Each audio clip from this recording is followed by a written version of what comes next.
Assalamualaikum warahmatullahi wabarakatuh. Saya Rizka Indah Pravista dengan NPM 18110600129 dari jurusan Pendidikan Biologi Fakultas Tarbiyah dan Keguruan Universitas Islam Negeri Raden Intan Lampung akan menampilkan PPT tentang tapak dara dengan mata kuliah hortikultura dan dosen pengampu yaitu Ibu Rizky Nifsi Ramadhani MSI. Klasifikasi tanaman tapak dara memiliki kingdom Plantae dengan divisi Magnoliopida dan kelas Magnoliopsida, ordo Gentianales, dan famili Apocynaceae, genus Catharanthus, dan spesies Catharanthus roseus. Ciri-ciri tanaman tapak dara yaitu pertama dari daunnya. Daun dari tanaman ini berbentuk bulat telur, memiliki warna hijau, dan daunnya tersusun menyirip berseling dan diklasifikasikan sebagai daun tunggal. Panjang dari daun tanaman ini sekitar 2-6 cm dan mempunyai lebar sekitar 1-3 cm. Bunga tanaman tapak dara memiliki di ketiak daun dan kelopak bunganya itu terlihat kecil, berbentuk paku, dan mahkota bunga tanaman tapak dara ini berbentuk seperti trompet dengan mempunyai permukaan yang berbulu halus. Yang ketiga yaitu buah. Buah tanaman ini berbentuk seperti silinder, ujungnya lancip, mempunyai rambut, dan panjang buah ini sekitar 1,5 sampai 2,5 cm dan mempunyai banyak biji. Selanjutnya yaitu akar. Tanaman ini mempunyai sistem perakaran yang serabut atau radik adventitia dan mempunyai warna kecoklatan. Yang selanjutnya yaitu batang. Tanaman ini mempunyai batang yang berbentuk bulat dan teres, dan bagian pangkalnya berkayu. Kemudian permukaan batang dari tanaman rata atau leafish, dan arah tumbuh dari batang ini yaitu condong atau ascendens. Dan pola percabangan dari tanaman ini simpodial. Yang selanjutnya yaitu tinggi. Tinggi dari tanaman ini bisa mencapai 0,2 sampai 1 meter. Di dalam tapak dara ini mengandung senyawa yaitu terdapat lebih dari 70 macam senyawa alkaloid dan terdapat juga 28 bi-indole alkaloid. Yang selanjutnya yaitu vinblastine atau VLB.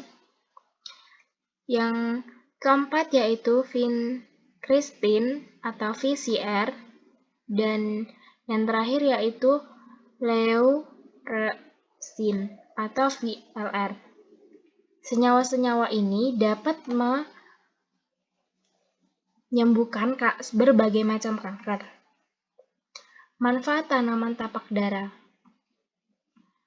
Manfaat tanaman tapak dara ini dapat mengobati kencing manis, mengobati hipertensi, mengobati batu ginjal, mengobati hepatitis, mengobati kanker, dan mengatasi batuk pilek.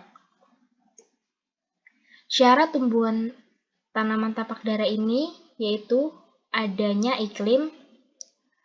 Tanaman ini cocok ditanam pada wilayah yang memiliki iklim tropis dan subtropis, dengan suhu rata-rata mencapai 18 derajat Celcius sampai 20 derajat Celcius pada malam hari, dan 24 derajat Celcius hingga 30 derajat Celcius pada siang hari. pH syarat tumbuhnya tanaman ini berkisar 5,4 sampai 5,8. Media tanam. Tanaman tapak dara sangat menyukai lahan yang berpasir. Dengan ketinggian, semakin tinggi lahan tanaman, maka suhu dan intensitas cahaya matahari yang diperoleh akan semakin rendah. Teknik dan cara budidaya tanaman tapak dara, yaitu dengan mempersiapkan bibit. Anda bisa mendapat bibit bunga tapak dara dari toko pertanian atau bisa menggunakan teknik stek, daun, atau batang. Kemudian, bisa menyemaikan sampai mencapai tinggi sekitar 10-15 cm. Lalu, seketika sudah mencapai tinggi 10-15 cm, Anda bisa mempersiapkan media tanam dengan campuran tanah dan pupuk kandang atau kompos dengan perbandingan 2:1:1. Media tanam dapat berupa pot atau ditanam langsung di tanah. Letakkan tanaman di teras rumah dengan intensitas sinar matahari yang cukup namun terhindar dari curah hujan yang tinggi. Jika ingin ditanam dengan cara digantung, juga bisa menggunakan pot gantung atau secara langsung. Selanjutnya, merawat bunga tapak dara ini. Bunga tapak dara membutuhkan air yang cukup dan tidak kurang. Bunga tapak dara ini dapat disiram dalam 1 hari dan pastikan bahwa pot dalam kondisi baik dan sehingga airnya tidak menggenang di dalam pot. Ketika pohon tapak dara baru ditanam, letakkan pot di tempat yang tidak terlalu panas agar suhu panas tidak bertahan terlalu lama di dalam tanah. Setelah berusia 7 hari, baru bisa dipindahkan ke tempat yang lebih panas. Dan jika menginginkan pohon tapak dara yang tumbuh rimbun, maka lakukanlah pemotongan secara berkala, karena percabangan bisa tumbuh lebih banyak jika dilakukan pemotongan pada cabang tersebut. Dan untuk menjaga kandungan nutrisi tanaman yang agar tercukupi, berikan pupuk secara berkala. Dan pada saat awal pertumbuhan, tanaman tapak dara membutuhkan kandungan nitrogen yang cukup tinggi, sehingga bisa diberikan semprotan nitrogen atau pupuk dengan kandungan nitrogen yang cukup tinggi.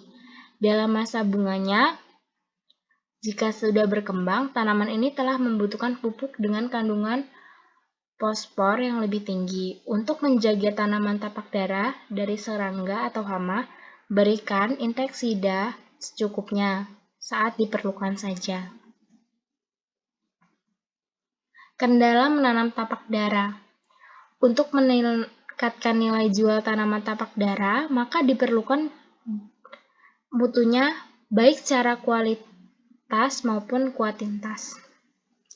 Salah satu hambatan untuk meningkatkan mutunya yaitu dengan adanya kerusakan yang disebabkan oleh penyakit virus mosaik ketimun atau yang disebut dengan cucumber mosaic virus. Gejala yang ditampakkan pada tanaman yang terinfeksi CMV ini kadang-kadang terjadi malformasi dengan bentuk daun yang tumbuh tidak normal atau bentuknya seperti menggulung. Lebih parahnya lagi, jika bentuk bunganya itu tidak normal. Cara pengendaliannya itu dengan cara membersihkan tanaman-tanaman di sekitar, terutama yang bergejala mosaik hijau yang diduga sebagai sumber inkulum, dan menggunakan bibit atau tanaman yang sehat tidak terinfeksi virus dengan gejala mosaik hijau atau malformasi, dan pengendalian serangga yang berperan sebagai vektor penularan CMV secara kimia dengan pestisida atau secara fisik. Sekian yang dapat saya sampaikan. Terima kasih. Wassalamualaikum warahmatullahi wabarakatuh.